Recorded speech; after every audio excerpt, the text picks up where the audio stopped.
শুভরাত্রি বন্ধুরা, তোমাদের সামনে নিয়ে আসলাম একটা মিনি ব্লগ। আমরা রবিবার ছুটির দিনে চলে গেছিলাম ব্যান্ডেলে।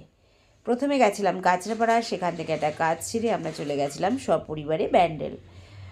কলকাতার কাছে পিঠে একদিনের জন্য ঘুরে আসার জন্য ব্যান্ডেলটা খুব উপযোগী জায়গা। যেমন ব্যান্ডেলে অনেক কিছু দেখবার আছে, যেমন আছে ব্যান্ডেল চার্চ, লাহিড়ী বাবার আশ্রম, ইমামবাড়ি, আর আছে গায়ত্রী দেবীর মন্দির, হংসেশ্বরী মায়ের মন্দির, অনেক কিছুই দেখবার আছে। তো তোমরা একদিনের ছুটিতে ব্যান্ডেলটা ঘুরে আসতেই পারো।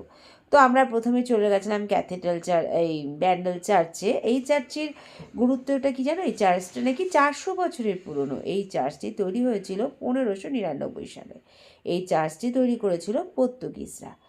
আর যেহেতু বড়দিন গেছে কয়েকদিন আগে, তাই জন্য খুব সাজানো গোছানো হলো ছিল চার্চটি। তারপরে রবিবার ছুটির দিন প্রচুর মানুষের ভিড় হয়েছিল এখানে।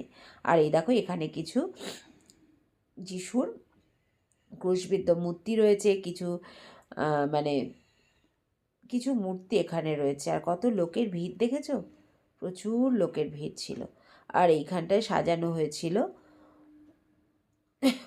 মানে যিশুর জন্ম লগ্ন, সেটাকে এখানে সাজিয়ে তুলেছিল তারা মডেলের সাহায্যে।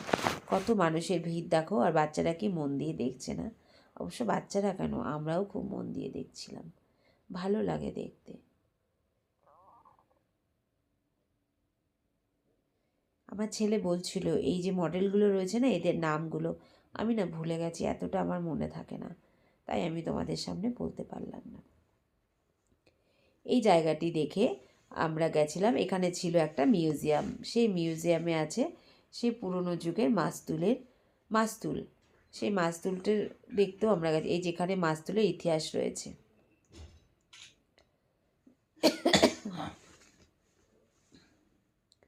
আর ভেতরে রয়েছে সেই পুরনো মাস্তুলটি।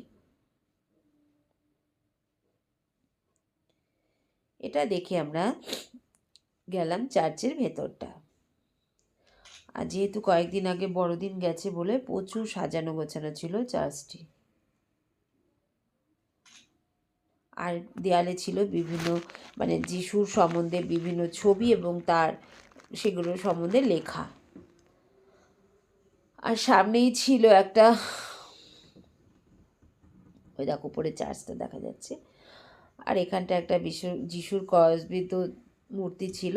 সেখানে সবাই মোমবাতি জ্বালিয়ে যিশুর কাছে প্রার্থনা করে। আর ছিল প্রার্থনা ঘর, সেখানে ক্যামেরা এলাও নেই, সেখানেও গেছিলাম। তো আমার আজকের এই ভিডিওটা তোমাদের কেমন লেগেছে অবশ্যই একটা কমেন্ট করে জানিও।